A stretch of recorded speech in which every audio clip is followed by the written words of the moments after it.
والآن أعطي الكلمة للمتدخلة الأخيرة السيدة ميشيل حسن، وهي مفتشة تربوية ومسؤولة بفريق عمل التربية والتعليم التابع للشبكة الأوروبية للتوعية بمخاطر التطرف. تفضلي.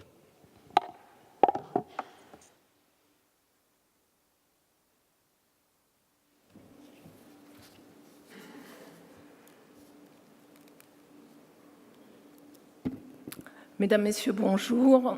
Donc, je suis Michèle Hassen, inspectrice d'académie, établissement et vie scolaire, donc fonctionnaire de l'éducation nationale. Je suis également nommée par la Commission européenne pour diriger le groupe RAN Éducation. Donc, RAN est un acronyme pour Radicalisation Awareness Network.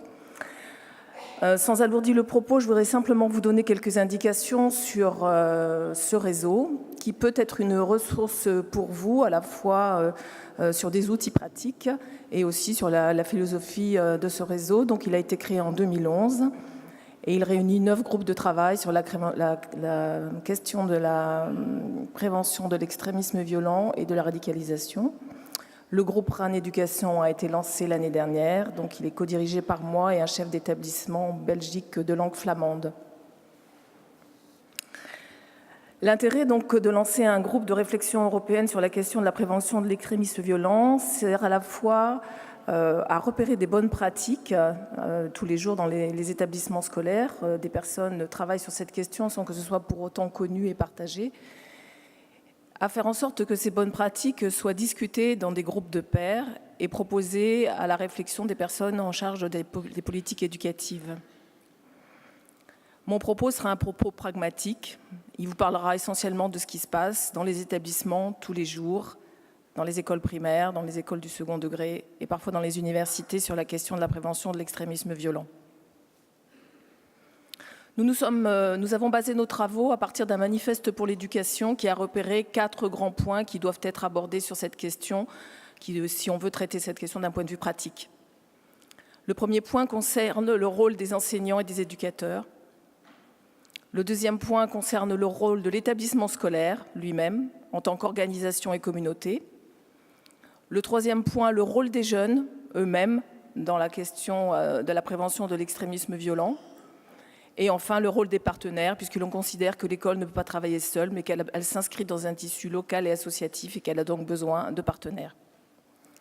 Sur le premier point, donc, le rôle des enseignants, il est crucial, vous le comprendrez, mesdames et messieurs, et tout de suite se pose la question de la formation des enseignants.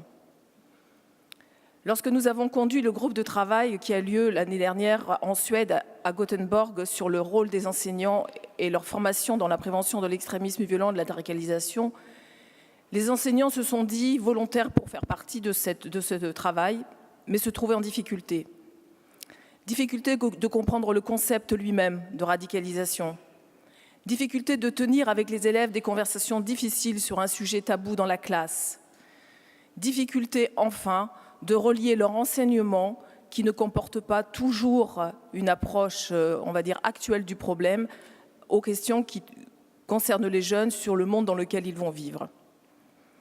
Donc, parmi les choses auxquelles il est impératif que les politiques publiques s'adressent, elles s'adressent d'abord à la formation initiale et continue des enseignants, qu'elles leur donnent la possibilité de traiter ce problème en étant soi-même formés déjà et en étant reconnus dans ce travail.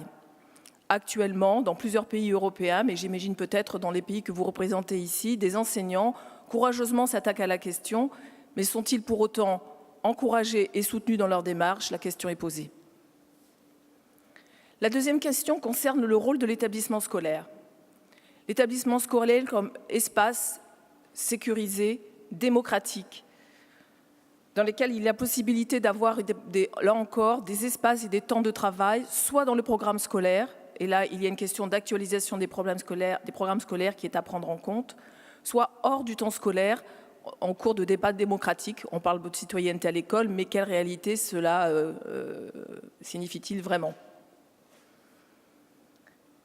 Sur la question des partenaires, donc l'école a besoin de partenaires, encore une fois, l'école est inscrite dans la société, elle en est le reflet, elle ne peut être la seule réponse. Donc il faut inscrire la réponse de l'école à la fois dans le local, think globally, act locally, comme on le dit, et ne pas hésiter à avoir recours aux partenaires de la société civile.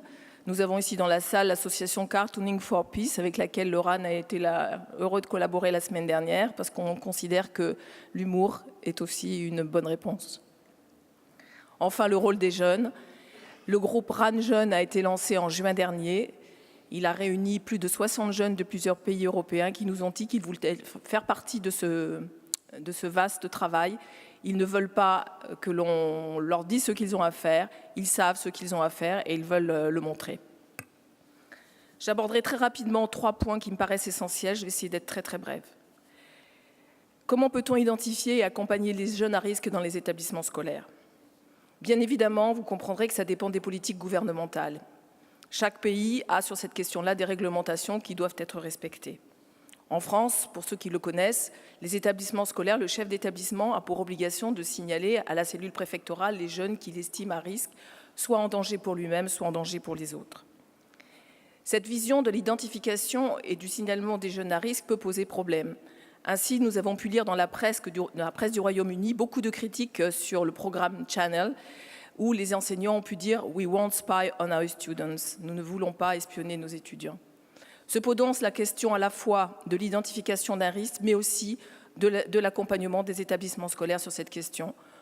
Notre point de vue, au groupe RAN Éducation, est que nous avons un primat éducatif en premier, c'est-à-dire que nous considérons qu'il va de notre responsabilité d'éduquer les jeunes à cette question et de suivre les jeunes à risque qui auraient pu être identifiés. Très rapidement, sur le développement de l'esprit critique. Il est nécessaire de modifier la relation enseignant-enseigné. Le monde change, je ne vais pas développer là-dessus, vous en êtes d'accord. La place du numérique a changé beaucoup de choses dans la relation à l'apprentissage. Il faut maintenant aborder dans les programmes scolaires et dans la place des enseignants une pensée plus complexe. Les enseignants doivent aider les élèves à avoir une connaissance des connaissances.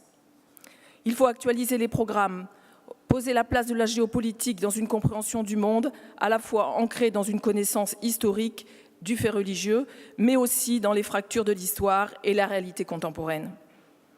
Il faut augmenter la résilience des jeunes face à la pensée extrémiste et à la polarisation. La crise des réfugiés nous montre le danger de « eux contre nous ». Il faut enfin développer leur résistance à la propagande extrémiste, grâce en particulier à la littératie numérique. Enfin, dernier point, et je m'arrêterai là, comment promouvoir une citoyenneté active et contrer les discours de haine dans l'école ? Bien sûr, tous les programmes scolaires, mesdames et messieurs, parlent de citoyenneté, mais quelle réalité a ce mot pour un jeune de 14 ans dans une école ? Encore une fois, il faut affirmer la valeur de la démocratie. Il faut garder le primat de l'éducabilité. Il ne faut pas oublier la valeur de l'exemple des adultes sur les jeunes. Il faut repenser la vie à l'école tous les jours. Il faut ancrer l'éducation citoyenne dans le local. Il faut travailler à la responsabilité et à la solidarité. Je vous remercie. Merci bien Madame Hassan sur tous ces points que vous avez évoqués et qui pourraient nous inspirer, nous aider à mieux mobiliser l'espace scolaire dans la prévention de l'extrémisme violent.